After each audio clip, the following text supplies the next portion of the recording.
لوگ کہتے ہیں کہ اگر کسی گھر کے باہر یا گھر کے اندر کوئی پپیتے کا درخت ہو تو وہ درخت بعض اوقات گھر کو اور گھر والوں کو پروٹیکٹ کرتا ہے، یعنی کوئی آفت اگر گھر پر یا گھر والوں پر آنے والی ہو تو اسے وہ درخت اپنے اوپر لے لیتا ہے، یعنی وہ درخت یا تو جل جائے گا یا گر جائے گا۔ اور خاص طور پر یہ بات پپیتے کے درخت کے بارے میں مشہور ہے۔ اسی طرح گھر میں اگر جانور مثلا بکرا یا بکری ہو یا کوئی پرندے مثلا طوطے وغیرہ ہو اور گھر والوں پر یا گھر پر کوئی آفت یا مصیبت آنے والی ہو تو وہ جانور یا پرندہ اسے اپنے اوپر لے لیتا ہے اور اس کے بدلے اس کی جان چلی جاتی ہے۔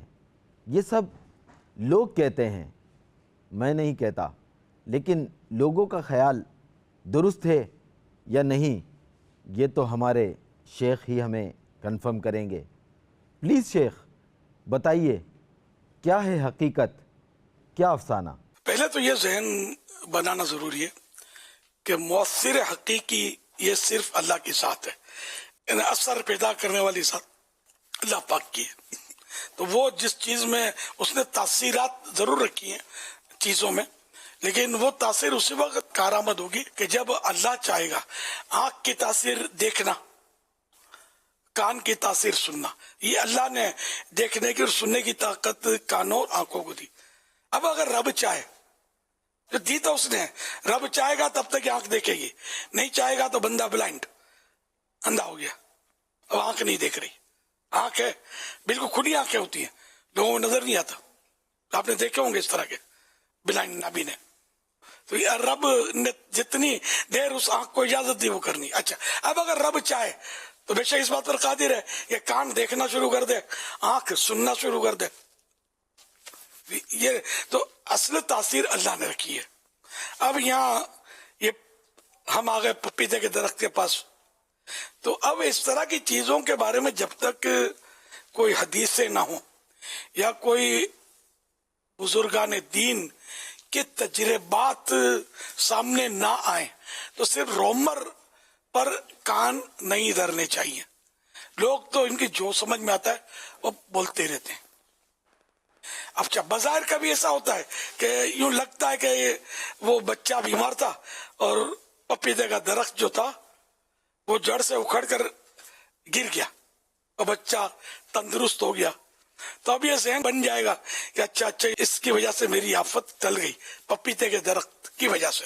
تو یہ بھی ایتھینٹک نہیں ہے، اس پر بھی اعتماد نہیں کیا جا سکتا، یہ اتفاق بھی ہو سکتا ہے۔ اچھا دوسرا یہ کہ مختلف جانوروں کہ یہ جانور ہو وہ جانور ہو، تو اب یہ کہ جیسے کہ گھوڑا جو جہاد کے لیے پالا جائے تو وہ اس میں حدیث پاک میں اس کو خیر سے تعبیر کیا گئی ہے، اس میں خیر ہوتی ہے یا بھلائی ہوتی ہے، ٹھیک ہے نا، جو جہاد کے لیے پالا گھوڑا، یہ مضامین تو جن کا حدیثوں میں اشارہ ہے۔ تو اب بولو کہ بھائی گھوڑے میں خیر، تو یہ جہاد کی یہاں ایک شک موجود ہے، مشروط ہے کہ جہاد کا گھوڑا، نہ کہ مطلب گھوڑا ریس کے میدان کا گھوڑا برکت والا ہے۔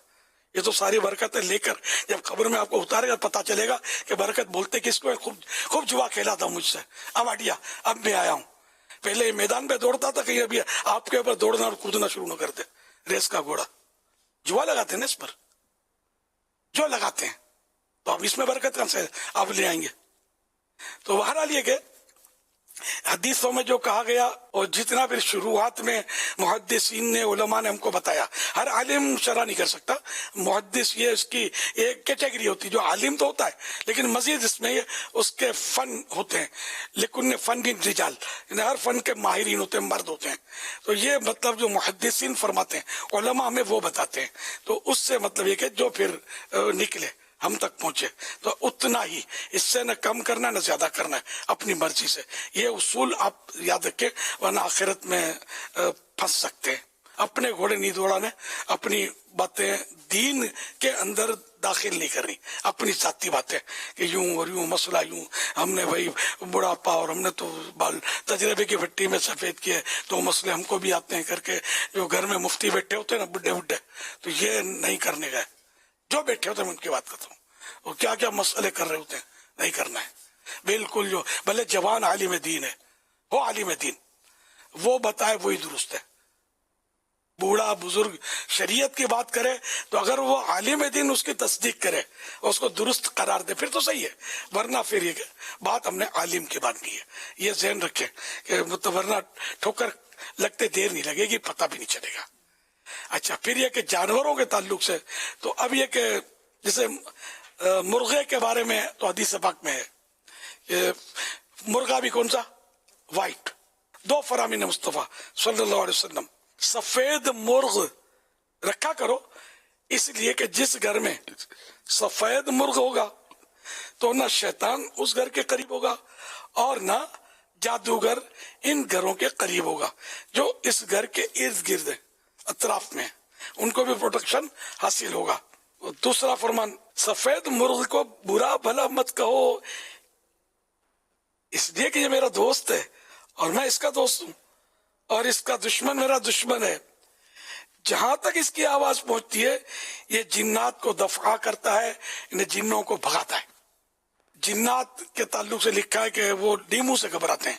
قاضی علی بن حسن خلقی کی سوانح حیات میں ہے کہ جنات ان کے پاس آتے رہتے تھے. ایک مرتبہ عرصہ دراز تک نہیں آئے تو قاضی صاحب نے ان سے اس کی وجہ پوچھی تو جنوں نے بتایا کہ آپ کے گھر میں لیمو تھا. لیمو مانے لیمن، اور ہم ایسے گھر میں نہیں آتے جس میں لیمو یعنی لیمن ہوتا ہے. تو یہ اب ایک ایتھینٹک یعنی کہ ذمہ دار عالم دین بزرگ نے لکھا تو یہ مطلب مان لینا چاہیے. پھر یہ کہ حدیثیں بیان کی گئی سفید مرغ کے بارے میں، یہ بھی ماننا ہے ہمیں، ٹھیک ہے نا. پھر اپنے طور پر یہ سمجھے پپیتے اور مطلب خربوزے کے درختوں کی جو لوگ تاثیریں اگر بیان کریں تو بغیر دلیل کے اس کو نہ مانا جائے. اس طرح جانوروں کے بارے میں بھی حکایتیں ہیں، واقعات کہ مطلب یوں ہوا اور جانور تھا تو یوں ہوا، وہ جانور مر گیا. اور اب یہ ہو سکتا ہے کہ وہ واقعہ اگر ہے بھی تو اسی بزرگ کے ساتھ خاص ہو اور ہو گیا ہو. یعنی جب تک یعنی کہ کوئی ایسی عبارتیں نہ بھی لینا جس میں کوئی فلاں جانور اگر پالو تو جو بھی آفتیں آئیں گی وہ ٹل جائیں گی، جو بنائیں گی وہ دفع ہو جائیں گی، بیماریاں گھر کا رخ نہیں کریں گی. تو اس کے لیے دلائل چاہیے. عوام میں بہت کچھ ہے تو عوام کی باتوں سے بچنا ضروری ہے اور احتیاط کرنی چاہیے عوام کو بھی کہ وہ بے فرقی نہ چھوڑا کریں.